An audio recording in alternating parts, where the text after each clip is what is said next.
ಲೋಕದ ಮೇಲೆ ಎಷ್ಟೋ ಪ್ರೀತಿನಿ ಇಟ್ಟು, ಹಲ್ಲೆಲೂಯಾ, ಲೋಕವನ್ನ ದೇವರು ಪ್ರೀತಿಸಿ ಏನ್ ಕೊಟ್ಟ.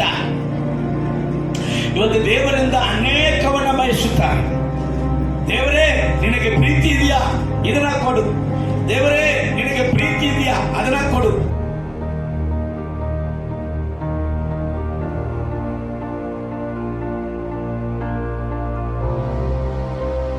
ಈತನ ಜೊತೆ ಇದ್ರೆ ಈತನ ಸಮಾಧಾನ ಪ್ರಭು, ಈತನ ಜೊತೆ ಇದ್ರೆ ಈತನ ಅಭಿಷೇಕನು, ಈತನ ಜೊತೆ ಇದ್ರೆ ಈತನ ಅದ್ಭುತ ಮಾಡುವಂತ ದೇವರು, ಈತನ ಜೊತೆ ಇದ್ರೆ ಈತನು ಸಮೃದ್ಧಿ ಕೊಡುವಂತ ದೇವರು, ಈತನ ಜೊತೆ ಇದ್ರೆ ನಿನಗೆ ದೀರ್ಘಾಯುಸ್ಸು, ಈತನ ಜೊತೆ ಇದ್ರೆ ನೀನು ಕೈ ಹಚ್ಚಿ ಮಾಡುವಂತ ಸಕಲ ಕೆಲಸದಲ್ಲಿ ಸಬಲವಾಗುತ್ತೆ.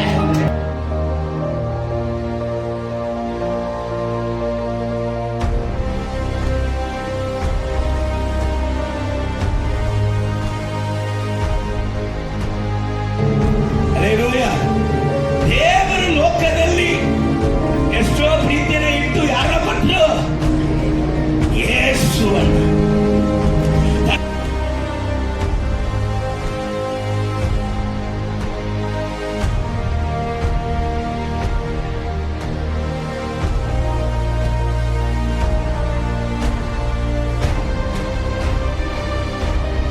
ಕೊಲೊಸ್ಸೆ ಪತ್ರಿಕೆ 3:3 ಹೇಳುತ್ತದೆ, ಮೊದಲು ಈ ಭೂ ಸಂಬಂಧವಾಗದ ಮೇಲೆ ನೀನು ಮನಸ್ಸಿಡುವುದನ್ನ ಬಿಡ. ಈ ಭೂ ಸಂಬಂಧವಾಗುವ ಮೇಲೆ ನೀನು ಮನಸ್ಸಿಟ್ಟುಕೊಂಡು ಮೇಲಾಗುವುದರ ಮೇಲೆ ಮನಸ್ಸಿಡುವುದಕ್ಕಾಗುವುದಿಲ್ಲ. ಈ ಭೂ ಸಂಬಂಧವು ನಿನಗೆ ಚಿಂತೆಯನ್ನ, ಸೋಲನ್ನ, ಪದೇ ಪದೇ ನಷ್ಟವನ್ನ, ಅಸಮಾಧಾನವನ್ನ ಕೊಡುತ್ತದೆ. ಆದ್ರೆ ಮೇಲಾಗುವುಗಳು ನೀನು ಬಯಸಿದ್ದಕ್ಕಿಂತ, ನೀನು ಬೇಡಿದಕ್ಕಿಂತ ಹೆಚ್ಚಾದ ಆಶೀರ್ವಾದಗಳನ್ನ ಕೊಡುವಂಥದ್ದು. ಮೇಲಾಗುವುದರ ಮೇಲೆ ಮನಸ್ಸು.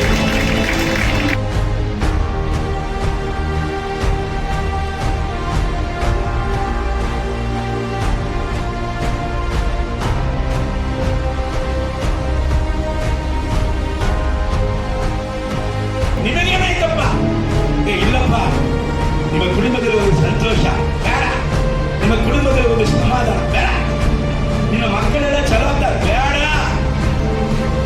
ನೀನು ಬೇಡ, ಈ ಸಂತೋಷ ಸಮಾಧಾನ ಕೊಡುವಂತ ಯೇಸು ಬೇಡ. ನಾನು ಕೊಟ್ಟಿಲ್ಲ ಯೇಸುವನ್ನ. ಯೇಸುವನ್ನ ಯಾರು ಕೊಟ್ಟರು? ಸೂರ್ಯ, ಚಂದ್ರ, ನಕ್ಷತ್ರಗಳನ್ನ ಸಮಸ್ತವನ್ನ ಸೃಷ್ಟಿ ಮಾಡಿ ಮನುಷ್ಯನಿಗೆ ಉಸಿರು ಕೊಟ್ಟಂತ ದೇವರು ಅವನನ್ನ ಉಳಿಸುವುದಕ್ಕೆ, ಅವನನ್ನ ಸಾಯಿಸುವುದಕ್ಕೂ ಶಕ್ತಿ ಉಳ್ಳದಂತ ದೇವರು ಮನುಷ್ಯನ ಮೇಲೆ ಎಷ್ಟೋ ಪ್ರೀತಿಯನ್ನು ಇಟ್ಟು ಯೇಸು ಕ್ರಿಸ್ತನನ್ನ ನಮಗಾಗಿ ಕಂಡು. ಬೇಗ ನಾವು ಕೆಲವೊಂದು ಸಮಯ ಮಾತ್ರ ದೇವರ ವಾಕ್ಯವನ್ನ ಕೇಳಿ ಆಶೀರ್ವಾದ ಮಾಡಿ ಪ್ರಾರ್ಥನೆ ಮಾಡೋದಕ್ಕೆ ಬಯಸುತ್ತೇನೆ.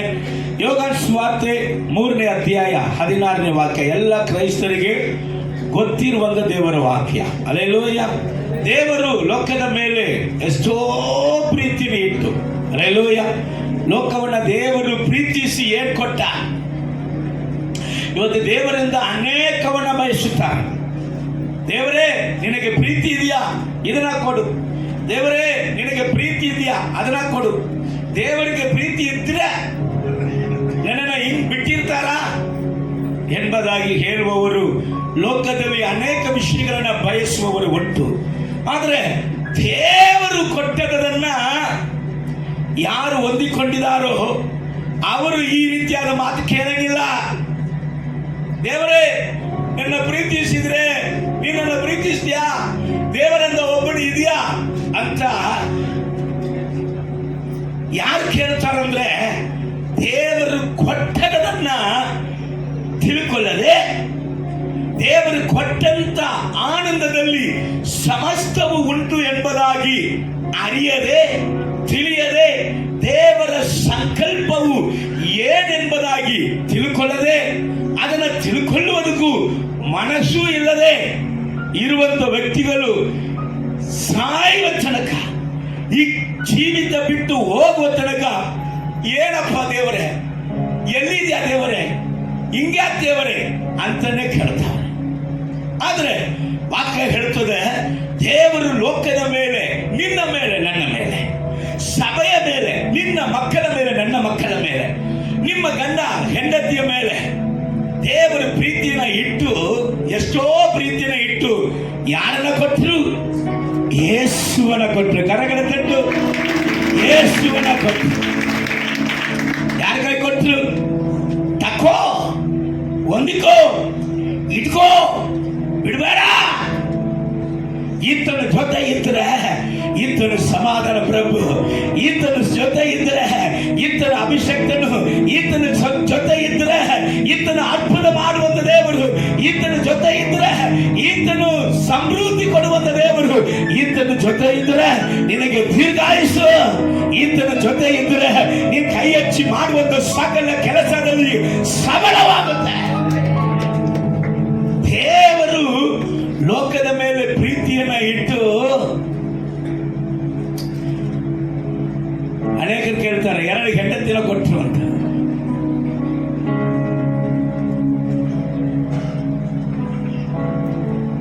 ಒಂದು ಸೇವೆ ಮಾಡುವುದಕ್ಕೆ, ಒಂದು ಮನೆಯಲ್ಲಿ ಕೆಲಸ ಮಾಡುವುದು. ದೇವರೇ, ಒಂದನ್ನ ಸೇವೆ ಮಾಡಕ್ಕೆ ಕೊಡ್ತೀನಿ, ಇನ್ನೊಂದನ್ನ ಮನೆಯಲ್ಲಿ ಕೆಲಸ ಮಾಡೋದಕ್ಕೆ ಇಟ್ಟುಕೊಳ್ತೀನಿ. ದೇವರ ಲೋಕದಲ್ಲಿ ಪ್ರೀತಿಯನ್ನು ಇಟ್ಟು, ಅಯ್ಯೋ ದೇವರೇ, ನನ್ನ ಮೇಲೆ ಪ್ರೀತಿ ಇಟ್ಟು ಸುಂದರವಾದ ಕೂದಲನ್ನ ಕೊಟ್ಟಿ, ಒಂದು 3 ಫೂಟ್ ಇದೆ, ಇನ್ನೊಂದು 6 ಫೂಟ್ ಬೆಲೆ ಇದೆ. ದೇವರೇ, ನನ್ನ ಮೇಲೆ ಪ್ರೀತಿ ಇಟ್ಟು, ವಾವ್, ಮಿರರ್ ನೋಡಿ, ಕಣ್ಣಾಡಿ ನೋಡಿ, ನಿನಗಿಂತ ಸುಂದರನು ಯಾರೇ? ಯಾರನ್ನ ಅವರನ್ನೇ ನೋಡಿ, ಕಣ್ಣಾಡಿ ನೋಡಿ, ವಾವ್, ನಿನ್ನ ಕಣ್ಣು ಎಷ್ಟು ಸುಂದರ, ನಿನ್ನ ಬಾಯಿ ಎಷ್ಟು ಸುಂದರ. ಯಾಕೆಂದ್ರೆ ಕನ್ನಡಿಗೆ ಬಾಯಿ ಇದ್ರೆ ಅರ್ಥೇ ಬಿಡ್ತಾನೆ, ಬಿಡುವೇ ಬದಲ ಗಂಡೆ ಗಟ್ಲೆ. ಆಮೇಲೆ ಈಗ ಬಂತು ಒಂದು ಹುಚ್ಚಿ, ಕ್ಲಿಕ್ ಕ್ಲಿಕ್ ಹಂಗೆ ಹೋಗೋದು, ಆಮೇಲೆ ಕ್ಲಿಕ್, ಬರೀ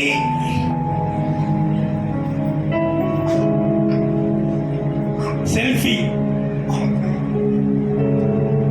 ಹಲ್ಲೆಲೂಯಾ. ದೇವರು ಲೋಕದಲ್ಲಿ ಎಷ್ಟೋ ಪ್ರೀತಿಯನ್ನ ಇಟ್ಟು ಯಾರನ್ನ ಕೊಟ್ಟರು?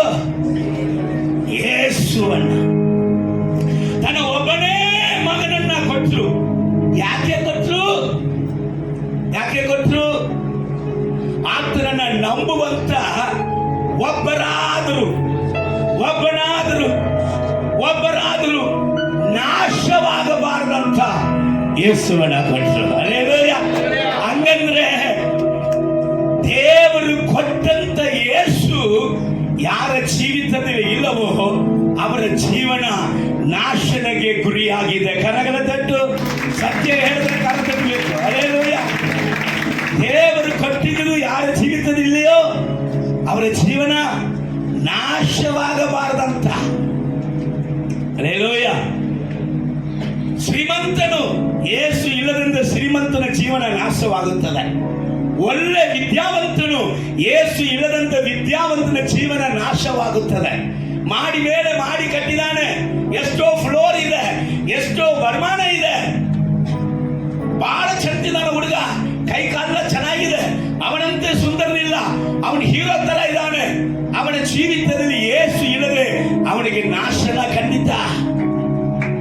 ಯೇಸು ಇಲ್ಲದೆ ಸುಂದರವಾಗಿ ಇರುವಂತ ಹುಡುಗಿಯನ್ನ ಮದುವೆ ಮಾಡಬೇಡ. ಯೇಸು ಇಲ್ಲದಂತ ಹುಡುಗಿ ರಾತ್ರಿ ಮಲಗುವಾಗ ತಿಳಿದಂತ ಅಂತ ಕುತ್ತಿಗೆ ಚಕ್ಬಿಡ್ತಾವ. ರಾತ್ರಿ ಆಕೆಗೆ ಏನ ನಡೀತದ ಹಾಗೆ ಗೊತ್ತಾಗೋದಿಲ್ಲ. ಕರೆನೆ ಸತ್ಯ ಹೇಳ್ತದ. ನೀ ಒಬ್ಬ ವ್ಯಕ್ತಿ ಹೇಳ್ದ, ಸೇವಕನು ಯೇಸು ಕೊಟ್ಟಿದ್ದನ್ನ ಅವನ್ ಮದುವೆ ಮಾಡ್ಕೊಂಡಿಲ್ಲ, ಅವನ್ ಮನೆಯಾಗ ಮಾಡಿ ಮದುವೆ ಮಾಡಿಸಿದ್ರು. ರಾತ್ರಿ ಅವನು ಮಲಗಿದಾನೆ, ತಿರೀರಂತ ಎದೆಯಲ್ಲಿ ಯಾರೋ ಭಯಂಕರ ವೆಯ್ಟ್ ಇದ್ದಂಗೆ ಇದೆ, ಕುತ್ತಿಗೆ ಎಲ್ಲ ಯಾರು ಇಚ್ತಾ ಇದ್ದಾರೆ ಅಂತ ಅವನಿಗೆ ಅನಿಸ್ತಾ ಇದೆ. ಯಾರಂತ ನೋಡಿದ್ರೆ ಅವನಿಗೆ ಹೆಂಡತಿ ಎದೆ ಮೇಲೆ ಕುಂತು ಕುತ್ತಿಗೆ ಇಚ್ತಾ ಇದ್ದಾನೆ.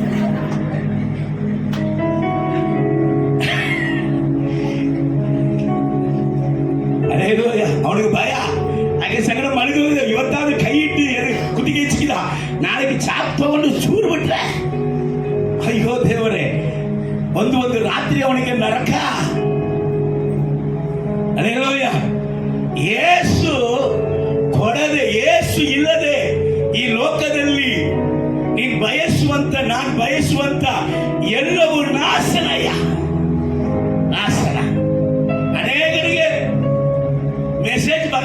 ಊಟ ಒಳಗಡೆ ಹೋಗ್ತದೆ. ಮೆಸೇಜ್ ಅಲ್ಲಿಂದ ಬರ್ಬೇಕು. ಮೆಸೇಜ್ ಬಂದ್ರು ಬೆಳಗ್ಗೆ ತಲೆಯಲ್ಲಿ ಇಟ್ಟಿರ್ತಾನೆ ಫೋನನ್ನ, ದಿಮ್ಮ ಕಲೆಗೆ ಈಗ ಎದ್ದು ಕೂಡಲೇ ಅಲ್ಲಿಂದ ಮೆಸೇಜ್ ಬಂದಿರ್ಬೇಕು. ಹಂಗಂದ್ರೆ ಇವನ ಹೃದಯವೆಲ್ಲ ಹಂಗೆ ಹಾರಾಡುತ್ತದೆ. ಮೆಸೇಜ್ ಬರೋದಿದ್ರೆ ಸೈಕೋ ಆಗ್ಬಿಡ್ತಾನವ. ಮೆಸೇಜ್ ಬಂದಿಲ್ಲ, ಮೆಸೇಜ್ ಬಂದಿಲ್ಲ, ಮೆಸೇಜ್ ಯಾಕೆ ಬಂದಿಲ್ಲ, ಯಾಕೆ ಬಂದಿಲ್ಲ, ಏನ್ ಬಂದಿಲ್ಲ. ಪಾಪ ಅದು ಯಾರಿಗೋ ಮೆಸೇಜ್ ಕಳಿಸ್ತಾ ಇರ್ತದೋ ಏನೋ ಗೊತ್ತಿಲ್ಲ. ಇವನ್ ನನಗೆ ಬರ್ತದಂತ ಕೂತಾವ.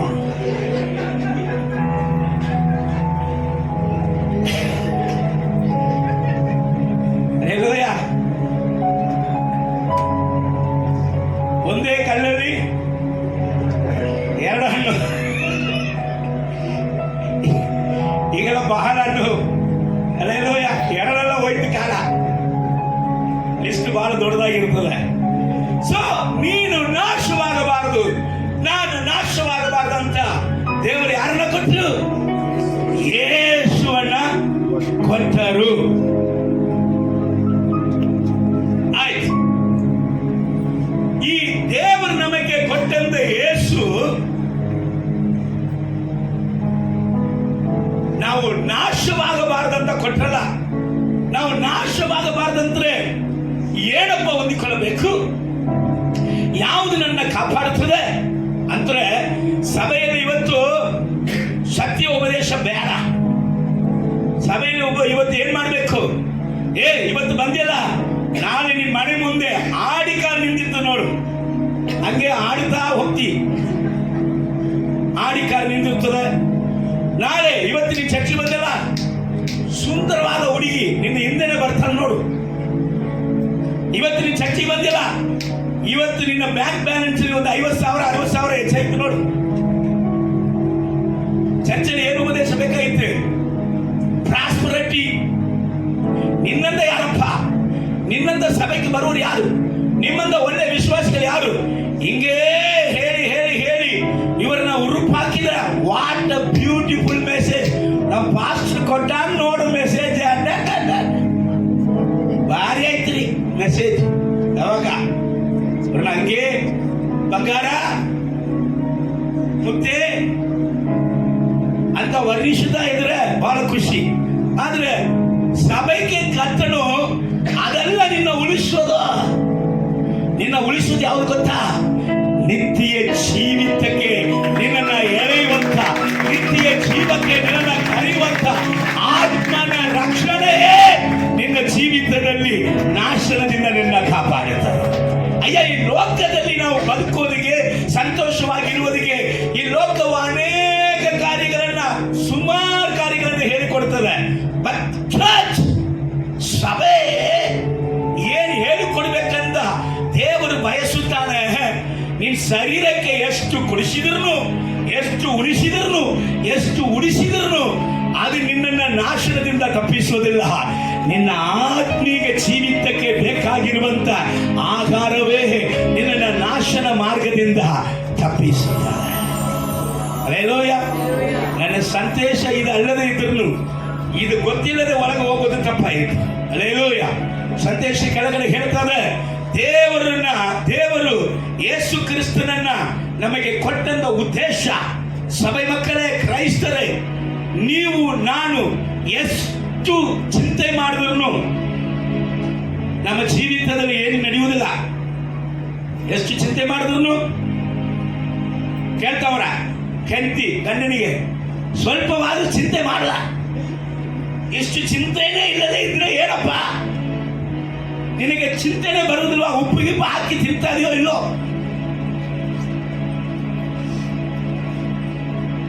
ಈಗ ನಾನು ಯಾರು ಪ್ರಸಂಗ ಕೇಳಬೇಕು? ಯೇಸು ಪ್ರಸಂಗ ಕೇಳ್ಬೇಕಾ? ಹೆಂಡತಿ ಪ್ರಸಂಗ ಕೇಳ್ಬೇಕಾ? ಯೇಸು ಅಂತಾನೆ ಚಿಂತೆ ಮಾಡಬೇಡ. ಚಿಂತೆ ಮಾಡಿ ಒಂದು ಮುಳ ಉದ್ದಕ್ಕಾಗೋದಿಲ್ಲ, ಕಡಿಮೆನು ಆಗೋದಿಲ್ಲ. ಹೆಂಡತಿ ಹೇಳ್ತಾಳೆ ಚಿಂತೆ ಮಾಡಲೆ. ಮನುಷ್ಯ ಚಿಂತೆ ಮಾಡ್ಬೇಕಲ್ಲ, ಸ್ವಲ್ಪ ಹೋದ್ರೆ ಮಕ್ಕಳ ಕುರಿತಾಗಿ, ಅದು ಕುರಿತಾಗಿ, ಇದು ಕುರಿತಾಗಿ, ಇದು ಬೇಕು, ಅದು ಬೇಕು, ಉಣ್ಬೇಕು, ಉಡಿಸ್ಬೇಕು, ನಾಳೆ ಏನಾಗ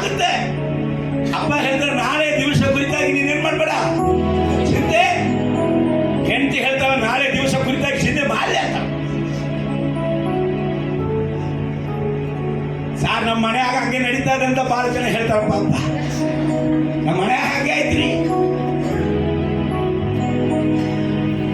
ಇಲ್ಲಿಂದ ಸ್ವಾಮಿ ಮೆಸೇಜ್ ಕೇಳ್ಕೊಂಡು ಹೋಗಿರ್ತೀನಿ, ಅಲ್ಲಿ ಹೋದ್ರೆ ಬರೀ ರಿಕಾರ್ಡು, ನಮ್ ಹೆಂಡತಿ ರಿಕಾರ್ಡನ್ನೇ ಓಡ್ತಾ ಇದೆ. ಅರೇಲೋಯ, ಚಿಂತೆ ಮಾಡಿದ್ರಿಂದ ಈ ಲೋಕದಲ್ಲಿ ಲೋಕದ ವಿಚಾರಗಳನ್ನ ನೀವು ಕೇಳಿ ಅದರಂತೆ ನೀವು ನಡೆಯುವುದರಿಂದ ನಿಮ್ಮ ಜೀವಿತದಲ್ಲಿ ಏನು ನಡೆಯುವುದೇ ಇಲ್ಲ. ಆದ್ರೆ ನಿಮ್ ಜೀವನದಲ್ಲಿ ಸಮಾಧಾನ ಬೇಕಾ? ನಿಮ್ ಜೀವಿತದಲ್ಲಿ ಸಂತೋಷ ಬೇಕಾ? ನಿಮ್ ಜೀವನದಲ್ಲಿ ನೆಮ್ಮದಿ ಬೇಕಾ? ನೀನ್ ಕೈ ಹಚ್ಚಿದಂತ ಸಕಲ ಕಾರ್ಯಗಳು ಸಫಲವಾಗಬೇಕಾ? ನಿನ್ನ ಜೀವಿತದಲ್ಲಿ ನಿಜ ಸಂತೋಷ ಬೇಕಾ? ನಿಮ್ಮ ಜೀವನದಲ್ಲಿ ನಿಜ ಸಮಾಧಾನ ಬೇಕಾ? ನಿಮ್ಮ ಕುಟುಂಬದಲ್ಲಿ ಅನ್ಯೋನ್ಯತೆ ಬೇಕಾ? ಐಕ್ಯತೆ ಬೇಕಾ? ಜಗಳ ಇಲ್ಲದಂತೆ ಜೀವನ ಬೇಕಾ? ನಿಮ್ಮ ಮನೆ ಒಂದು ಸಣ್ಣ ಪರಲೋಕವಾಗಿ ಆಗಬೇಕಾ? ಯೇಸು ಹೇಳ್ತಾನೆ, ಮೊಟ್ಟ ಮೊದಲಾಗಿ ದೇವರ ರಾಜ್ಯವನ್ನು ನೀತಿಯನ್ನು ಹುಡುಕು, ಅವಾಗ ಇವೆಲ್ಲ ಏನಾಗುತ್ತದೆ? ಆಟೋಮೆಟಿಕ್ ಆಗಿ ನೀನ್ ಹಿಂದನೇ ಬರುತ್ತದೆ. ಅಲ್ಲೇಲೂಯ, ಪ್ರೈಸಲ್ಲ. ಶುಭ ಕೃಪೆ ಏನಾಗ್ತದೆ? ನಮ್ಮನ್ನ ಹಿಂಬಾಲಿಸ. ಆದರೆ ಹುಡುಕಬೇಕಾಗಿರೋದು ಯಾವುದು ಗೊತ್ತಾ? ಮೇಲಾದವುಗಳ ಮೇಲೆ ಹುಡುಕಬೇಕಾದ ಯಾವುದು? ಮೇಲಾದವನ್ನ ಹುಡುಕುವವರಿಗೆ ಕೊಲೋಸ್ಯ ಪತ್ರಿಕೆ 3:3 ಹೇಳುತ್ತದೆ, ಮೊದಲು ಈ ಭೂ ಸಂಬಂಧವಾಗದ ಮೇಲೆ ನೀನ್ ಮನಸ್ಸಿಡುವುದನ್ನ ಬಿಡ. ಈ ಭೂ ಸಂಬಂಧವಾಗುವ ಮೇಲೆ ನೀವು ಮನಸ್ಸಿಟ್ಟುಕೊಂಡು ಮೇಲಾದವುಗಳ ಮೇಲೆ ಮನಸ್ಸಿಡುವುದಕ್ಕಾಗುವುದಿಲ್ಲ. ಈ ಭೂ ಸಂಬಂಧವು ನಿನಗೆ ಚಿಂತೆಯನ್ನ, ಸೋಲನ್ನ, ಪದೇ ಪದೇ ನಷ್ಟವನ್ನ, ಅಸಮಾಧಾನವನ್ನ ಕೊಡುತ್ತದೆ. ಆದ್ರೆ ಮೇಲಾದವುಗಳು ನೀನ್ ಬಯಸಿದ್ದಕ್ಕಿಂತ, ನೀನ್ ಬೇಡಿದಕ್ಕಿಂತ ಹೆಚ್ಚಾದ ಆಶೀರ್ವಾದಗಳನ್ನ ಕೊಡುವಂಥದ್ದು ಮೇಲಾದವುಗಳ ಮೇಲೆ ಮನಸ್ಸು. ಅದಕ್ಕೆ ಏನ್ ಮಾಡಬೇಕು? ಭೂ ಸಂಬಂಧವಾಗದ ಮೇಲೆ ಮನಸ್ಸನ್ನ ತೆಗೆದುಬಿಡ್ಬೇಕು. ಏನ್ ಮಾಡಬೇಕು? ಲವ್ ಮಾಡುವುದು ಹುಡುಗಿಯನ್ನ ಬಿಡುಬಿಡ್ಬೇಕು. ಲವ್ ಮಾಡುವುದು ಹುಡುಗರನ್ನ ಬಿಡುಬಿಡ್ಬೇಕು. ಸದಾ ಸುಮ್ಮನೆ ಚಿಂತೆ ಮಾಡಿ ಅಂತ ಹೇಳುವುದನ್ನ ಬಿಡುಬಿಡ್ಬೇಕು. ಇಲ್ಲಿ ತನಕ ಉಳಿಸಿದವನು ನಾಳೆನೂ ಉಳಿಸುತ್ತಾನೆ. ಅದೇ ವಾಕ್ಯ ಹೇಳ್ತದೆ, ಹಿಂದಿನವುಗಳನ್ನ ಮರೆತು ಬಿಡಂತ. ವಾಕ್ಯ ಏನ ಹೇಳ್ತದ? ಹಿಂದಿನವುಗಳನ್ನ ನಾವು ಮರೆತರನ್ನು ಕೆಲವರು ನೆನಪಿಸ್ತಾ ಇರ್ತಾರೆ. ಆವಾಗ ಹಂಗ ನಡೆದು ಬಿಡ್ತದೆ. ಹಿಂದಿನವುಗಳ ಮರೆತು ಬಿಡಂತ ದೇವರು ಹೇಳಿದಾರ. ಹಿಂದಿನವುಗಳನ್ನ ಮರೆತು ಮುಂದಿನವುಗಳ ಮೇಲೆ ದೇವರು ನಮಗಾಗಿ ಇಟ್ಟಿರುವಂತ ಜಯದ ಜೀವಿತ ಮೇಲೆ ನಾವು ಏನ್ ಮಾಡ್ಬೇಕಂತ ಮನಸ್ಸಿಟ್ಟು 14ನೇ ವಾಕ್ಯದಲ್ಲಿ ಹೇಳಿ, 17ನೇ ವಾಕ್ಯ, 18ನೇ ವಾಕ್ಯವೇ ಇವತ್ತಿನ ಸಂದೇಶ. ಅಲ್ಲಿ ಕರ್ತನು ಹೇಳ್ತಾನೆ, ದೇವರು ತನ್ನ ಮಗನ ಮುಖಾಂತರ ಲೋಕಕ್ಕೆ ರಕ್ಷಣೆ ಆಗಬೇಕೆಂದು ಆತನನ್ನು ಕಲಿಸಿಕೊಟ್ಟೇನೆ ಹೊರತು ತೀರ್ಪು ಮಾಡುವುದಕ್ಕಾಗಿ ಕಲಿಸಿಕೊಟ್ಟಿಲ್ಲ. ಏನಕ್ಕಾಗಿ ಕಲಿಸಿಕೊಟ್ಟಿಲ್ಲ? ಯೇಸು ಬಂದಿದೆ, ಈ ತಪ್ಪು ಮಾಡಿದಿಲ್ಲ, ಬೇಕೇ ಬೇಕು ನಿನಗೆ, ಸಾಹಿತಿ ನೋಡು, ಖಲಾಸ್ ನೋಡಿ, ನೀನು ಇನ್ನು ಮೇಲೆ ಆಗುವುದಿಲ್ಲ, ಇದು ಮಾಡಿದವನಿಗೆ ಇದಾಗಲೇಬೇಕೆಂಬುದಾಗಿ ತೀರ್ಪು ಮಾಡುವುದಕ್ಕಾಗಿ ದೇವರು ಕಲಿಸಿಕೊಟ್ಟಿಲ್ಲ. ಯೇಸುವನ್ನ ಏನಕ್ಕೆ ಕಲಿಸಿಕೊಟ್ಟದಂತೆ ವಾಕ್ಯ ಹೇಳುತ್ತದೆ? ಪಾಪದ ಸಂಬಳ ಮರಣ. ಆದರೆ ನನ್ನ ಪಾಪಕ್ಕೆ ತಕ್ಕಂತ ತೀರ್ಪನ್ನ ಕೊಡುವುದಕ್ಕಾಗಿ ಯೇಸುವನ್ನ ಕಲಿಸಿಕೊಟ್ಟಿಲ್ಲ. ಯೇಸುವನ್ನ ಏನಕ್ಕೆ ಕಲಿಸಿಕೊಟ್ಟಿದ್ರು? ಕರ್ತನ ಹೇಳ್ತಾ ಇದ್ದಾನೆ, ಎಷ್ಟು ಪಾಪ ಮಾಡಿದಂತ ವ್ಯಕ್ತಿ, ಎಷ್ಟು ಕ್ರೂರವಾದ ವ್ಯಕ್ತಿ, ಅದರ ದಂಡನೆಯ ನಿಮಿತ್ತ ಅವನು ಗೋಳಾಡುವಾಗ, ಅವನು ಅಳುತ್ತಾ ಇರುವಾಗ, ಆ ಮಾಡಿದಂತ ಪಾಪದ ನಿಮಿತ್ತ ಅವನ ಜೀವಿತದಲ್ಲಿ ಕುಕ್ಕಿ ಹೋಗಿರುವಾಗ, ಅದರ ದಂಡನೆಯನ್ನು ಅನುಭವಿಸುವಾಗ ದೇವರು ತನ್ನ ಬೆನ್ನನ್ನ ತೋರಿಸಿ, ನನ್ನ ಬೆನ್ನನ್ನ ನೋಡು ಮಗನೇ, ಈ ದಂಡನೆಯಿಂದ, ಈ ಪಾಪದಿಂದ ನಿನಗೆ ಬಿಡುಗಡೆ ಕೊಡುವುದಕ್ಕಾಗಿ ನೀನು ಮಾಡಿದಂತ ಪಾಪಕ್ಕೆ ನಾನು ಬೆಲೆ ಕರೆಯ ಕೊಟ್ಟಿದ್ದೇನೆ. ನೀನು ಮಾಡಿದಂತ ಪಾಪದ ಕಾರ್ಯಗಳಿಗೆ ನಾನು ರಕ್ತ ಸುರಿಸಿದ್ದೇನೆ. ನಿನ್ನ ದಂಡ ದಂಡನೆ ಕೊಡುವುದಕ್ಕಾಗಿ ನಾನು ಬಂದಿಲ್ಲ. ನಿನ್ನನ್ನ ಈ ಪಾಪದಿಂದ ಬಿಡಿಸಿ ರಕ್ಷಿಸಿ ನಿನ್ನನ್ನು ಉಳಿಸುವುದಕ್ಕಾಗಿ ಬಂದೇನೆ. ನಿನ್ನನ್ನು ನಾಶನ ಮಾರ್ಗದಲ್ಲಿ ಬಿಡುವುದಕ್ಕಾಗಿ ಬಂದಿಲ್ಲ. ನಾಶನ ಮಾರ್ಗದಲ್ಲಿ ಹೋಗುತ್ತಾ ಇದ್ದಂತೆ ನಿನ್ನನ್ನ ನಾನು ತೀರ್ಪು ಮಾಡದೆ ನಿನಗಾಗಿ ನಾನು ಕ್ರಯ ಕೊಟ್ಟಿನಿ ಎಂಬುದಾಗಿ ತನ್ನ ಕೈಗಳಲ್ಲಿ ಮೊಳೆ ಒಡೆದಂತ ಕೈಗಳನ್ನ, ಕಾಲುಗಳಲ್ಲಿ ಮೊಳೆ ಒಡೆದಂತ ಕಾಲುಗಳನ್ನ, ಪಕ್ಕೆಯಲ್ಲಿ ಈಟಿಯಿಂದ ಚುಚ್ಚಿದಂತ ಪಕ್ಕೆಯನ್ನ, ತಲೆಯಲ್ಲಿ ಮುಳ್ಕಿರೀಟವನ್ನ ಧರಿಸಿಕೊಂಡಂತ ತಲೆಯನ್ನ ತೋರಿಸಿ, ಮಗನೇ ಮಗಳೇ, ಯಾಕೆ ನೀನು ಕಣ್ಣೀರು ಬಿಡಬೇಕು? ಯಾಕೆ ನೀನು ಗೋಳಾಡಬೇಕು? ಯಾಕೆ ಈ ಕೆಸರಲ್ಲಿ ಇರಬೇಕು? ಯಾಕೆ ನಿನಗೆ ಈ ವ್ಯಾಧಿಯಲ್ಲಿ ಇರಬೇಕು? ಯಾಕೆ ನೀ ಈ ಸಮಸ್ಯೆಯಲ್ಲಿ ಇರಬೇಕು? ಯಾಕೆ ನೀನು ಸಂತೋಷ ಇಲ್ಲದೆ ಇರಬೇಕು? ಯಾಕೆ ನೀನು ಮಾನಸಿಕದಲ್ಲಿ ಕೂತ್ಕೊಳ್ಳಬೇಕು? ನಿನಗಾಗಿ ನೀನು ಈಗ ಇರಬಾರ್ದು ಎಂಬುದಕ್ಕಾಗಿ ನಾನು ಎಲ್ಲವನ್ನು ನಿನಗಾಗಿ ಬೆಲೆಯನ್ನು ಕೊಟ್ಟು ತೆಗೆದುಕೊಂಡು ಬಂದೇನೆ. ಹಲ್ಲೆಲೂಯಾ. ನಾನು ನಿನಗೆ ತೀರ್ಪು ಮಾಡೋಕ್ಕೆ ಬಂದಿಲ್ಲ. ಇವತ್ತು ಅನೇಕರು ನಾವು ಹೇಳ್ಬಿಡ್ತೀವಿ ಈಸಿಯಾಗಿ, ಏನಾದರೂ ಒಂದು ತಪ್ಪು ಮಾಡಿದ್ರೆ ಬರ್ತದೆ ನೋಡು, ವೆಯ್ಟ್ ಮಾಡು, ಇದೇ ದಂಡನೆ ಅವನಿಗೆ ಬರುತ್ತದೆ. ಸೊ ಯೇಸು ನಿನಗೆ ತೀರ್ಪು ಮಾಡುವುದಕ್ಕೆ ಬಂದಿಲ್ಲ ಅಂತ ದೇವರ ವಾಕ್ಯ. ಅದಕ್ಕೆ ಬದಲಾಗಿ ದೇವರು ಕರುಣೆ ತೋರಿಸುವುದಕ್ಕಾಗಿ, ದೇವರು ಮನಮರುಗುವುದಕ್ಕಾಗಿ, ದೇವರು ಬಿಡುಗಡೆ ಮಾಡುವುದಕ್ಕಾಗಿ, ದೇವರು ರಕ್ಷಿಸುವುದಕ್ಕಾಗಿ ಬಂದನು. ಆದರೆ ಆತನ ತೀರ್ಪು ಮಾಡಲಿಕ್ಕೆ ಬರದೇ ಇದ್ರೂ ಕೂಡ ಯಾಕೆಯ ಕೊಲೆ, ಯಾಕೆಯ ದಂಡನೆ, ಯಾಕೆಯ ಶಾಪ, ಯಾಕೆಯ ವೇದನೆಗಳು, ಇನ್ನು ಯಾಕೆ ಜೀವಿತದಲ್ಲಿ ಇಂಥ ಹೋರಾಟಗಳ ಮಧ್ಯದಲ್ಲಿ ಜನರು ನರಳಾಡುತ್ತಾರೆ? ಯಾಕೆ ಇವತ್ತು ಪಾಪದಲ್ಲಿ ಜನರು ಸಾಯ್ತಾರೆ? ಯಾಕೆ ರಕ್ಷಣೆ ಇಲ್ಲದೆ ಸತ್ತು ನರಕಕ್ಕೆ ಹೋಗ್ತಾರೆ? ಯಾಕೆ ಎಂಬುದಾಗಿ ಕೇಳುವಾಗ ಯೇಸು ತೀರ್ಪು ಕೊಡಕ್ಕೆ ಬಂದಿಲ್ಲ. ಹಂಗಂದ್ರೆ ಅವರ ನಾಶನೆಗೆ ಯಾರು ಕಾರಣ ಅಂತ ಕೇಳುವಾಗ 18ನೇ ವಾಕ್ಯ ಹೇಳುತ್ತದೆ, ಆತನನ್ನು, ಯೇಸು ಕ್ರಿಸ್ತನನ್ನು ನಂಬುವವನಿಗೆ ತೀರ್ಪು ಆಗುವುದಿಲ್ಲ, ಆದರೆ ನಂಬದವನಿಗೆ ದೇವರ ಒಬ್ಬನೇ ಮಗನ ಹೆಸರನ್ನು ನಂಬದೆ ಹೋದದರಿಂದ ಆಗಲೇ ಅವನಿಗೆ ತೀರ್ಪಾಯಿತು. ಸರ್, ದೇವರ ವಾಕ್ಯ ನಮ್ಮನ್ನು ನೋಡಿ ಬರುವಾಗ, ಶುಭ ಸಂದೇಶವನ್ನ ದೇವರು ಯಾರ ಮೂಲಕವಾಗಿಯೋ ಕಲಿಸುವಾಗ, ನಾವು ಅದನ್ನ ರಿಜೆಕ್ಟ್ ಮಾಡುವಾಗ, ನಾವು ಅದನ್ನ ತಳ್ಳಿಬಿಡುವಾಗ, ಈ ಲೋಕದ ಕಾರ್ಯಗಳೇ ಒಳಗಡೆ ತುಂಬಿದೆ. ಸತ್ಯದ ಮಾರ್ಗ, ನಾಶನದಿಂದ ಬಿಡಿಸುವಂತ ಕಾರ್ಯಗಳನ್ನ ನಾವು ಕೇಳದೆ ಹೋಗುವಾಗ ಯೇಸು ನನಗೆ ಬೇಡ. ಕೆಲವರು ಹೇಳ್ತಾರೆ, ಲೋಕದಲ್ಲಿ ಹೋಗಿ ಅವರಿಗೆ ಸ್ವಾರ್ಥೆಯನ್ನು ಸಾರಿದ್ರೆ ಕೆಲವರು ಹೇಳ್ತಾರೆ, ನಾನು ಸಗಣಿ ತಿಂದ್ರೆ ನಿನಗೇನಾಯ್ತದೆ? ನಾವು ಸಗಣಿ ತಿಂತೀವಿ, ನಿಮಗೇನಾಯ್ತಪ್ಪ? ಇಲ್ಲಪ್ಪ, ನಿಮ್ಮ ಕುಟುಂಬದಲ್ಲಿ ಒಂದು ಸಂತೋಷ ಬೇಡ, ನಿಮ್ಮ ಕುಟುಂಬದಲ್ಲಿ ಒಂದು ಸಮಾಧಾನ ಬೇಡ, ನಿನ್ನ ಮಕ್ಕಳೆಲ್ಲ ಚಲೋ ಆಗ್ತಾರೆ ಬೇಡ, ನೀನು ಬೇಡ, ಈ ಸಂತೋಷ ಸಮಾಧಾನ ಕೊಡುವಂತ ಯೇಸು ಬೇಡ.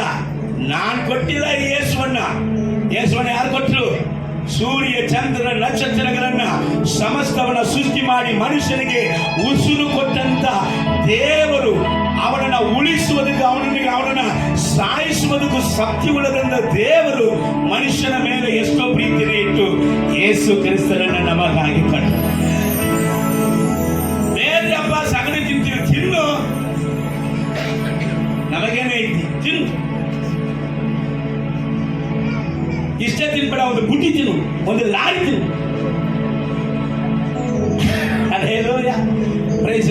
ಯಾವಾಗ ತೀರ್ಪಾಯ್ತ್ರಿ? ದೇವರ ವಾಕ್ಯವನ್ನ ಇಲ್ಲಿ ಕೇಳಿ, ಇಲ್ಲಿ ಹೃದಯದ ಹಲಗೆಗಳಲ್ಲಿ ಇಟ್ಟುಕೊಂಡು, ದೇವರೇ ನಿನ್ನ ವಾಕ್ಯ ಬಿಟ್ಟು ಬಲಕಡೆ ಎಡಕಡೆ ನಾನು ಅಗಡುವುದಿಲ್ಲ, ಹೋಗುವುದಿಲ್ಲ ಎಂಬುದಾಗಿ ಪಕ್ಷಾಲಾಪ ಪಟ್ಟು ನಿನ್ನ ವಾಕ್ಯದಲ್ಲಿ ನನ್ನ ರೂಪಿಸಿ ಎಂಬುದಾಗಿ ಹೇಳದೆ, ಎಷ್ಟು ವಾಕ್ಯ ಕೇಳಿದ್ರು ಬೇಡ, ಅವನಿಗೆ ಟೈಮ್ ಇಲ್ಲ ಪಾಪ, ಒಂದು 10 ನಿಮಿಷ ಮಾತಾಡ್ತಾನೆ, ಇನ್ನು 10 ನಿಮಿಷ ಆಮೇಲೆ ಹೋಗ್ಬಿಡ್ತಾನೆ, ನಾವು ಹೋಗ್ಬಿಡೋಣ ಬಿಡ. ಏನೋ ಅನೇವರ ಇಲ್ಲಿ ಬಂದು ಕೂತೀವಿ, ಇವನ್ ಮಾತನ್ನ ಕೇಳ್ಬೇಕಂದ್ರೆ ಅನೇವರ ಆಯ್ತು ಬಿಡಿ, ಕೇಳ್ಬಿಟ್ಟು ಹೋಗ್ಬಿಡೋಣ ಅಂತಲ್ಲ. ಯೇಸುವನ್ನ ಯಾರು ತಿರಸ್ಕರಿಸುತ್ತಾರೋ, ಯೇಸು ಕ್ರಿಸ್ತನ ವಾಕ್ಯವನ್ನ ಯಾರು ತನ್ನ ಜೀವನವಾಗಿ, ವಾಕ್ಯ ಹೇಳ್ತದೆ ಸಮಯ ಇಲ್ಲ, ನಾನು ಮುಂದೆ ಬೇಗ ಹೋಗಿ ಮುಗಿಸಿಬಿಡ್ತೀನಿ, 10 ನಿಮಿಷ ಮಾತ್ರ ಟೈಮ್ ಕೊಡಿ. ಎಸ್ ಸ್ವಾಮಿ, ವಾಕ್ಯ ನನಗೆ ಬಹಳ ಸ್ಪಷ್ಟವಾದ ವಾಕ್ಯ. Are you Christian? ನೀನು ಕ್ರೈಸ್ತನ? ನೀವು ದೇವರ ಮಕ್ಕಳ, ಯೇಸು ಕ್ರಿಸ್ತನ ಮಕ್ಕಳ, ಯೇಸು ಕ್ರಿಸ್ತನ ಫಾಲೋ ಮಾಡ್ತಾ ಇದ್ದೀರಾ? ಹಾಗಾದ್ರೆ ಯೇಸು ಕ್ರಿಸ್ತನು ನಡೆದಂತೆ ನೀವು ನಡಿಬೇಕಂತೆ. ಹೇಳೋಯ, ಯಾರು ನಡಿಬೇಕು? ಯಾರು ನಡೆದಂತೆ? ಜೀಸಸ್. ಯೇಸು ಹೇಗೆ ಪ್ರಾರ್ಥಿಸಿದನು, ನಾನು ಪ್ರಾರ್ಥಿಸಬೇಕು. ಯೇಸು ದೇವರ ವಾಕ್ಯಕ್ಕೆ ಹೇಗೆ ವಿಧೇಯನಾಗಿನು, ನಾನು ವಿಧೇಯನಾಗಬೇಕು. ಯೇಸು ಕ್ರಿಸ್ತನು ಹೇಗೆ ಪರಿಶುದ್ಧನಾಗಿ ಜೀವಿಸು, ನಾನು ಜೀವಿಸಬೇಕು. ಯೇಸು ಕ್ರಿಸ್ತನು ಹೇಗೆ ಕುರುಡರ ಕಣ್ಣನ್ನು ತೆರೆದರು, ನಾನು ತೆರಿಬೇಕು. ಯೇಸು ಕ್ರಿಸ್ತನು ಹೇಗೆ ಕಿವಿಡರ ಕಿವಿಯನ್ನು ತೆರೆದರು, ನಾನು ತೆರಿಬೇಕು. ಯೇಸು ಕ್ರಿಸ್ತ ಹೇಗೆ ಕೊಂಟರನ್ನು ನಡೆಯುವಂತೆ ಮಾಡಿದ್ರು, ನಾನು ಮಾಡಬೇಕು. ಯೇಸು ಕ್ರಿಸ್ತನು ಹೇಗೆ ದೆವ್ವಗಳನ್ನು ಓಡಿಸಿದ್ರು, ನಾನು ಓಡಿಸಬೇಕು. Hallelujah, hallelujah. ಯೇಸು ಕ್ರಿಸ್ತನಂತೆ ನನ್ನ ಜೀವಿತ ಬದಲಾಗಬೇಕು. ಯಾರಿಗೆ ದಂಡನೆ? ಯಾರಿಗೆ ತೀರ್ಪು? ವಾಕ್ಯ ಹೇಳುತ್ತದೆ, ದೇವರು ಕಲಿಸಿಕೊಟ್ಟಂತ ಒಬ್ಬನೇ ಮಗನನ್ನ ಯಾರ್ಯಾರು ಅಂಗೀಕರಿಸಲಿಲ್ಲವೋ, ಯಾರ್ಯಾರು ವಾಕ್ಯವನ್ನ ರಿಜೆಕ್ಟ್ ಮಾಡಿದರು, ಯಾರ್ಯಾರು ಸುವಾರ್ತೆಯನ್ನ ರಿಜೆಕ್ಟ್ ಮಾಡಿದರು, ಅವರಿಗೆ ಅವರ ಪಾಪದ ಪರಿಹಾರ ಆಗೋದಿಲ್ಲ. ಆ ಪಾಪದ ದಂಡನೆ ಅವರ ಮೇಲೇನೆ ಬರುತ್ತದೆ. ಅದಕ್ಕೋಸ್ಕರನೇ ಕೆಲವರಿಗೆ ದೇವರು ಸಭೆಗೆ ಅನೇಕರು ಅನೇಕ ಸಮಸ್ಯೆಗಳಿಂದ ಬಂದಿರ್ತಾರೆ.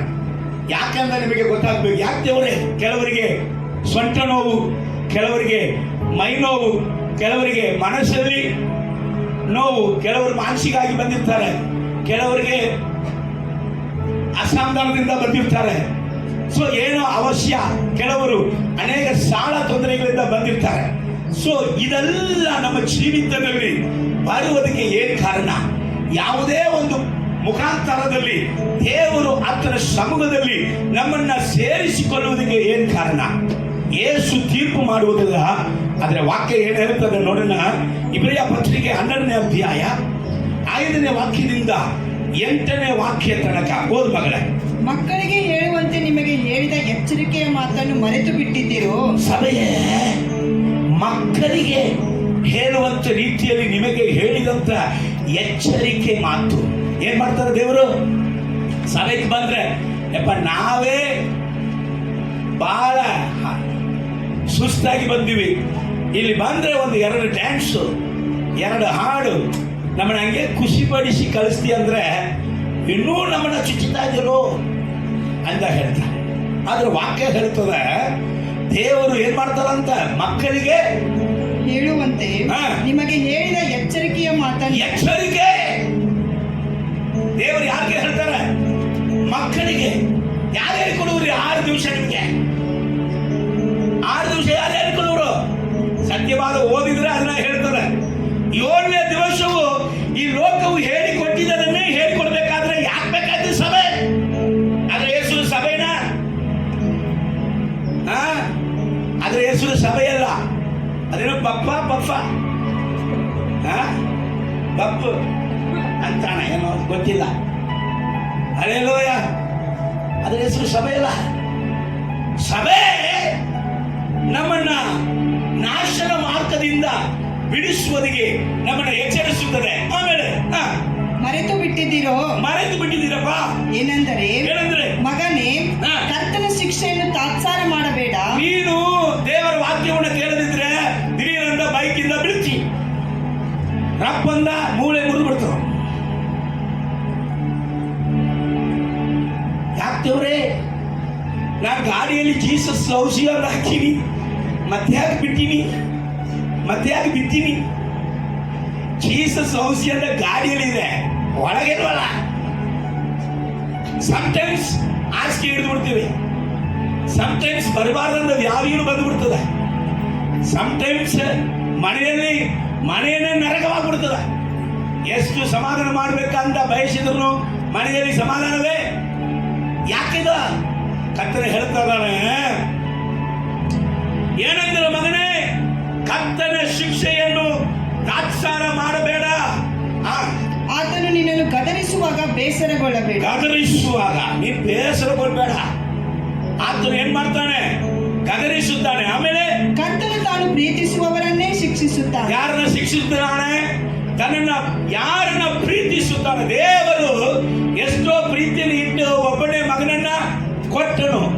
ಆ ಪ್ರೀತಿಯನ್ನ ನಿನ್ನನ್ನು ಪ್ರೀತಿಸಿದ ಕಾರಣ ಆ ಮಗನ ಅನ್ಯೋನ್ಯತೆಯಲ್ಲಿ ನೀನು ನಾನು ಸೇರುವ ತನಕ ಕರ್ತನನ್ನ ಪ್ರೀತಿಸುವವನು ಕರ್ತನಲ್ಲಿ ಒಂದೇ ಆತ್ಮವಾಗಿದ್ದಾನೆ. ಕರ್ತನ ಪ್ರೀತಿಸುವವರು ದೇವರಲ್ಲಿ ಹೇಗಿದ್ದಾರೆ? ಒಂದೇ ಆತ್ಮವಾಗಿದ್ದಾರೆ. ಆ ಜೀವನವೇ ನಮಗೆ ಆಶೀರ್ವಾದ ಜೀವನ. ಆ ಜೀವನವೇ ನಮ್ಮನ್ನ ನಾಶನದಿಂದ ತಪ್ಪಿಸುವಂತ ಜೀವನ. ಈ ಅನ್ಯೋನ್ಯತೆಗೆ ನಿನ್ನನ್ನು ನನ್ನನ್ನು ಕರೆದ ಮೇಲೆ ನೀನು ನಾನು ಇಲ್ಲ ದೇವರೇ ನನಗೆ ಟೈಮ್ ಇಲ್ಲ, ಬೇರೆ ರೂಟ್ ಹಿಡೀನಿ, ಅಲ್ಲಿ ಹೋಗಿ ಬರ್ತೀನಿ ಅಂತ ಹೋದ್ರೆ ಅಲ್ಲಿ ದೇವರು ಏನ್ ಮಾಡ್ತಾರೆ? ಶಿಕ್ಷಿಸುತ್ತಾನೆ. ನೋಡೋಣ. ತಾನು ಸೇರಿಸಿಕೊಳ್ಳುವ ಪ್ರತಿಯೊಬ್ಬ ಮಗನನ್ನು ಹೊಡೆಯುತ್ತಾನೆ ಎಂಬುದು. ಏನ್ ಮಾಡ್ತಾನ? ದೇವರು ಹೊಡಿತಾರ? ಹೌದಲ್ಲ, ಮತ್ತೆ ದೇವರು ಹೊಡಿತಾರ? ನೀವು ಹೊಡಿಯೋದಲ್ಲ? ನೀವು ಮಕ್ಕಳನ್ನ ಸುಮ್ಮನೆ ಹೊಡಿತೀರಾ? ಗಂಡ ಗಂಡತಿ ಜಗಳ ಆಡಿದ್ರೆ ಮಕ್ಕಳನ್ನ ಹೊಡಿತಾರ? ಟೀಚರು ಮನೆಯಲ್ಲಿ ಗಂಡ ಹೆಂಡತಿ ಜಗಳ ಆಡ್ಕೊಂಡ್ ಬಂದ್ರೆ ಮನೆಯಲ್ಲಿ ಅದು ಇಲ್ಲಿ ಟೀಚರ್ ಇದ್ದಾರೆ ಸಮಿಶ್ರಿ ಟೀಚರ್ಗಳು ಶಾಲೆಗೆ ಬಂದು ಹುಡುಗರನ್ನ ಬಡಿತಾರ. ಹುಡುಗರು ಏನ್ ಮಾಡ್ತಾರೆ? ಏನು ಹೆಂಡತಿ ಜೋಡಿ ಬಂದು ಜಗಳ ಆಡಿ ಬಂದ ಏನೋ ಗೊತ್ತಿಲ್ಲ, ನಮ್ಮನ್ನ ಬಡಿತಾರ.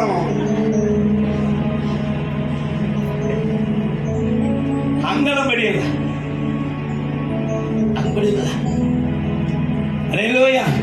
ದೇವರಲ್ಲಿ ನಡೆಯುವಂತ ಮಕ್ಕಳನ್ನ ದೇವರು ದಿನೇ ದಿನೇ ದಿನೇ ದಿನೇ ದಿನೇ ಬೆಳೆಸುತ್ತಾ ಇದ್ದಾನೆ. ಅಲ್ಲೇಲೂಯ.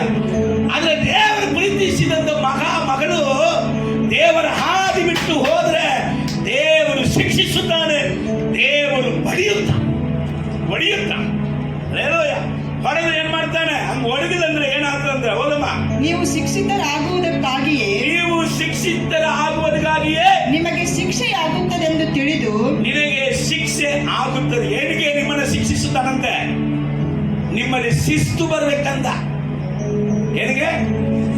ನೀನ್ ಗ್ರೇಟ್ ಆಗ್ಬೇಕು ಮಗ. ನಿನ್ನಂತವನು ಯಾರಿಲ್ಲ, ನಿನ್ನಂತ ಯೋಗ್ಯನು ಯಾರಿಲ್ಲ, ನಿನ್ನಂತ ಆಶೀರ್ವದಿಸಲ್ಪಟ್ಟವನು ಯಾರಿಲ್ಲ, ನಿನ್ನಿಂದ ಗ್ರೇಟ್ ಯಾರಿಲ್ಲ. ನಿನ್ನಂತೆ ಸೇವಕರು ನಮಗೆ ಎಲ್ಲಿ ಸಿಕ್ಕಾನೋ, ನಿನ್ನಂತೆ ಸೇವಕಿ ನನಗೆ ಎಲ್ಲಿ ಸಿಕ್ಕಾಲೋ, ನಿನ್ನಂತ ಗುಣವತಿ ಎಲ್ಲಿ ಸಿಕ್ಕಾಲೋ, ನಿನ್ನಂತೆ ಯೋಗ್ಯನು ಎಲ್ಲಿ ಸಿಕ್ಕಾನ ಎಂಬುದಾಗಿ ನಿನ್ನನ್ನು ನನ್ನನ್ನು ಶಿಸ್ತಲ್ಲಿ ತರುವುದಕ್ಕಾಗಿ ದೇವರು ನಮ್ಮನ್ನ ಶಿಕ್ಷಿಸುತ್ತಾನೆ. ಅಲ್ಲೇಲೂಯ, ಅಲ್ಲೇಲೂಯ. ಅನೇಕ ಲವ್ ಫೇಲಿಯರ್ಗೆ ದೇವರೇ ಕಾರಣ. ಹೋಗಿ ಸೂಸೈಡ್ ಮಾಡ್ಕೊಂಡು ಸಾಯಕ್ಕೆ ಹೋಗ್ಬೇಡ. ಅಲ್ಲೇಲೂಯ. ನೀನು ಮೊದಲೇ ಕಾಪಾಡ್ಬೇಕಂತ ದೇವರ ಹತ್ರ ಫೇಲಿಯರ್ ಮಾಡಿ ಇಟ್ಟಾನೆ. ನೀನ್ ದಾಡಿ ಬಿಟ್ಕೊಂಡು ನಿಂಗೆ ಎಷ್ಟು ಬಿಟ್ಟರು ದೇವರು ಅದ್ರ ಬಗ್ಗೆ ಚಿಂತೆ ಮಾಡಲ್ಲ. ಏನ್ ಬೇಕಾದ್ರೂ ಬಿಡು, ಇಲ್ಲಿ ತನಕ ಗಟ್ಟ ಬಿಡು, ಪರವಾಗಿಲ್ಲ. ಅಲ್ಲೇಲೂಯ. ನೀ ನನಗೆ ಬೇಕು ಮಗ, ನೀ ನನಗೆ ಬೇಕು ಮಗನೇ. ಅಲ್ಲೇಲೂಯ. ನಾನು ನನ್ನ ನಾಶನದಲ್ಲಿ ಬಿಡುವುದಿಲ್ಲ, ನಾನು ನನ್ನ ನಾಶನ ಮಾರ್ಗಕ್ಕೆ ಬಿಟ್ಟು ಕೊಡುವುದೇ ಇಲ್ಲ. ನಾ ತಂದೆ ಅಲ್ವೇ, ಮಕ್ಕಳನ್ನ ಶಿಕ್ಷಿಸುವುದಕ್ಕೆ ನನಗೆ ಅಧಿಕಾರ ಕೊಡು. ನನ್ನ ಶಿಕ್ಷೆ ನಿನಗೆ ಶಿಸ್ತು ಕೊಡುವುದಕ್ಕಾಗಿ, ನನ್ನ ಶಿಕ್ಷೆ ನಿನ್ನ ಉದ್ಧಾರ ಮಾಡುವುದಕ್ಕಾಗಿ, ನನ್ನ ಶಿಕ್ಷೆ ನಿನಗೆ ದೀರ್ಘಾಯುಷ್ಯ ಕೊಡುವುದಕ್ಕಾಗಿ, ನನ್ನ ಶಿಕ್ಷೆ ಧೂಳಲ್ಲಿ ಇದ್ದಂತೆ ನಿನ್ನನ್ನು ಅಧಿಕಾರಿಗಳೊಂದಿಗೆ ಪ್ರಭುಗಳೊಂದಿಗೆ ಕುಳ್ಳಿರಿಸುವುದಕ್ಕಾಗಿ ನಾನು ನಿನ್ನ ಶಿಕ್ಷಿಸುತ್ತಾ ಇದ್ದೇನೆ. ಹಲ್ಲೆಲೂಯಾ. ಅಲ್ಲಿ ಯೋಸೇಫನನ್ನ ಅರಸನು ಹೇಳ್ತಾ ಇದ್ದಾನೆ, ಯವನಸ್ಥನು ಅನ್ಯ ಅರಸನು ಹೇಳ್ತಾನೆ, ಇತ್ತನಂತೆ ಯೋಗ್ಯನು ನಮಗೆ ಸಿಕ್ಕಾನ, ಇಂಥವನಂತೆ ಯೋಗ್ಯ ನಮಗೆ ಸಿಕ್ಕಾನ. ಇವನಿಗೆ ಕುರಿಚೆ ಕೊಡು, ಇವನಿಗೆ ಉಂಗುರ ಹಾಕು, ಇವನಿಗೆ ಅಧಿಕಾರ ಕೊಡು.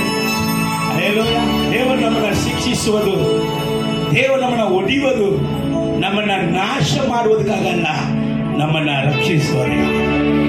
ಹಲ್ಲೆಲೂಯಾ. ನಮ್ಮನ್ನ ಆಶೀರ್ವದಿಸುವುದಕ್ಕಾಗಿಯೇ. ಆದರೆ ಒಂದು ವೇಳೆ ದೇವರ ಶಿಕ್ಷೆನೇ ಬೇಡ, ಸಭೆನೇ ಬೇಡ, ಈ ಸಭೆ ಸುಮ್ಮನೆ ಯಾವಾಗ ಬೇಕಾದ್ರೆ ಬರೀ ಇದು ಮಾಡಬೇಡ ಅದು ಮಾಡಬೇಡ ಅಂತ ಹೇಳ್ತಾರೆ. ಯಾವ ಕೇಳ್ತಾನೆ ಇದನ್ನ, ಇದು ಬೇಡ ಅಂತ ಹೇಳಿ ಹೋಗುವವರು ಹೋಗ್ಬೋದು. ಹಲ್ಲೆಲೂಯಾ. ಅವ್ರು ಯಾರಂತ ದೇವರ ವಾಕ್ಯ ಹೇಳ್ತದೆ, ಗಮನಿಸೋಣ. ಹೋದ್ರಿ ಕೆಳಗೆ 47ನೇ ವಾಕ್ಯ ಓದಮ್ಮ, ಸಾರಿ 8ನೇ ವಾಕ್ಯ ಓದಮ್ಮ.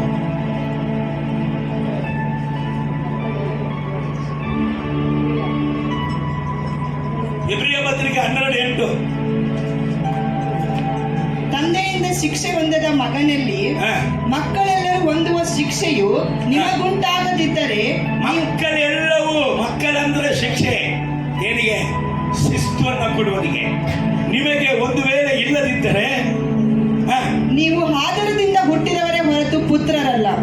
ನೀವು ವಿಭಚಾರಿ ಮಕ್ಕಳು ಅಂತಾರೆ ನೀವು. ಪುತ್ರರಿಲ್ಲ ಈ ಸೈತಾನ ಮಕ್ಕಳು. ನನ್ನ ಶಿಕ್ಷೆಯನ್ನ ಅಪ್ಪ ನನ್ನನ್ನು ಶಿಕ್ಷಿಸಪ್ಪ, ಬಡಿಯಪ್ಪ, ನಿನ್ನ ಸಮೂಹ ಬಿಟ್ಟು ಮಾತ್ರ ನನ್ನ ತಳ್ಳಬೇಡಪ್ಪ, ನಿನ್ನ ಐಕ್ಯ ಬಿಟ್ಟು ಮಾತ್ರ ನನ್ನ ತಳ್ಳಬೇಡಪ್ಪ, ನಿನ್ನ ಅನ್ಯೋನ್ಯತೆ ಬಿಟ್ಟು ಮಾತ್ರ ನನ್ನ ತಳ್ಳಬೇಡಪ್ಪ. ಅಪ್ಪ ನಿನ್ನ ಪ್ರಸನ್ನತೆಯಿಂದ ಮಾತ್ರ ನನ್ನನ್ನು ತೆಗೆಯಬೇಡ. ಅಳುತ್ತಾನ ದಾವಿದ ಅರಸನು. ಬಂಗಾರಕ್ಕೆ ಕೊರತೆ ಇಲ್ಲ, ಅಧಿಕಾರಕ್ಕೆ ಕೊರತೆ ಇಲ್ಲ, ಭುಜಬಲಕ್ಕೆ ಕೊರತೆ ಇಲ್ಲ, ಸೈನಿಕರಿಗೆ ಕೊರತೆ ಇಲ್ಲ. ಅಳುತ್ತಾನೆ, ಅಪ್ಪ ನಿನ್ನ ಪ್ರಸನ್ನತೆ ಬಿಟ್ಟು ನನ್ನ ತಳ್ಳಬೇಡ, ನಿನ್ನ ಪರಿಶುದ್ಧ ಆತ್ಮನ ನನ್ನಿಂದ ತೆಗೆಯಬೇಡ. ಎಷ್ಟು ಇದ್ರೂ ನೀನಿಲ್ಲದಂತ ಜೀವನ ಬರೀ ಶೂನ್ಯವೇ. ಕಣ್ಣು ಮುಚ್ಚಿ ಪ್ರಾರ್ಥಿಸೋಣ. ಸಮಯ ಮುಗಿಸು.